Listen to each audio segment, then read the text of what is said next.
जय माता दी, जय मां कामाख्या। ओम ब्रह्मा मुरारी त्रिपुरांतकारी भानु शशि भूमि सुतो बुधश्य गुरुश्च शुक्र शनि राहु केतवे सर्वे ग्रह शांतिकरा भवन्तु। ओम अनंतं वासुकीं शेषं पद्मनाभं च कम्बलं शंखपालाय च करकोटकं तक्षकं च कालिये। देव राधा ट्रस्ट सत्यवाणी चैनल। ज्योतिष शास्त्र में बहुत कम मनुष्य जानते हैं प्यासा ग्रह क्या होता है। प्यासा ग्रह का मतलब यह होता है कि आपकी प्यास बढ़ा देता है, आपको उसकी तड़प बढ़ा देता है, उसे प्यासा ग्रह कहा जाता है। अब दूसरे शब्दों में उसको त्रसित ग्रह भी कह सकते हैं, यानी आपको प्रेम की तड़प पैदा उत्पन्न कर देगा, विवाह की तड़प उत्पन्न कर देता है, संतान सुख की तड़प उत्पन्न कर देता है, प्रॉपर्टी वाहन की तड़प उत्पन्न करता है, सफलता की तड़प उत्पन्न करता है, और नाम पद गुडविल ख्याति इनकी भी तड़प उत्पन्न करता है। तो कुंडली में कोई ग्रह प्यासा बन जाए तो आपको उसको जिंदगी भर संतुष्टि नहीं मिलेगी, उसे प्यासा ग्रह बोलते हैं।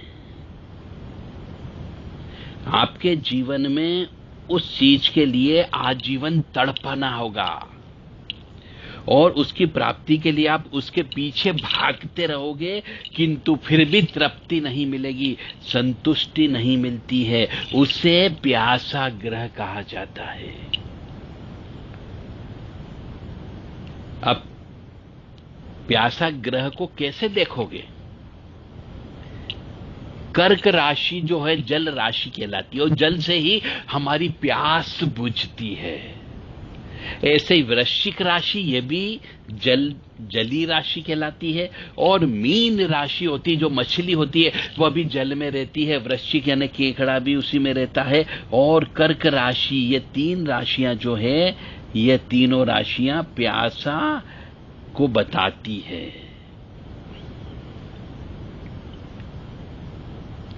अब कर्क, वृश्चिक और मीन में कोई भी ग्रह विराजमान हो जाए, आपकी पत्रिका में देखो, और उस पर कोई शुभ दृष्टि न पड़ती हो और वह अकेला हो, तो वह प्यासा ग्रह कहलाता है। मैंने जब भी कोई ग्रह या तो कर्क राशि का हो, मीन राशि का हो या वृश्चिक राशि का हो, तो उस ग्रह की इच्छा बढ़ जाती है। अगर ग्रह पर पापी ग्रह की दृष्टि हो तो इच्छाएं शांत कभी होती नहीं है, और जिसके कारण वह तड़प तड़प करके एक कसक बनी हुई होती है। जैसे चतुर्थ भाव, अष्टम भाव और 12 भाव, यह मोक्ष त्रिकोण का भाव कहलाता है, और यही भोग का भाव भी है। जैसे चौथा भाव सुख का कहलाता है, 8वां भाव भोग का कहलाता है, और 12वां भाव जो है वो कंफर्ट, बेड कंफर्ट कहलाता है।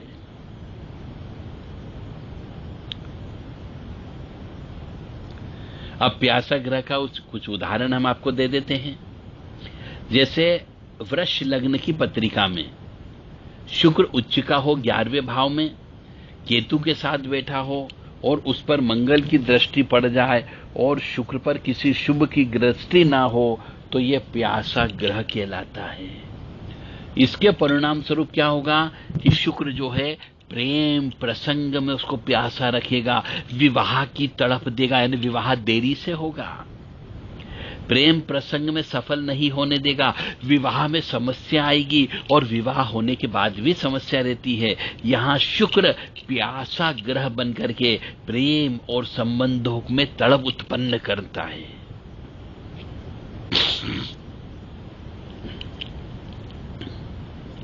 इसी प्रकार से उदाहरण 2 ले सकते हैं हम। कि सिंह लग्न की पत्रिका है, उस पत्रिका में शुक्र जो है यदि वह 12वें भाव में बैठा हो, कर्क राशि में हो,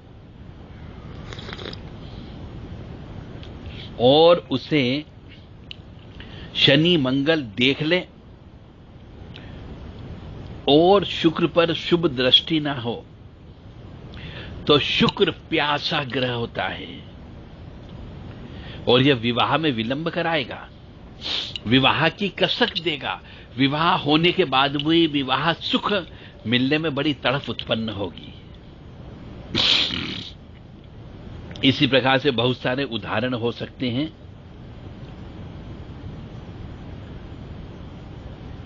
जय माता दी, जय मां कामाख्या।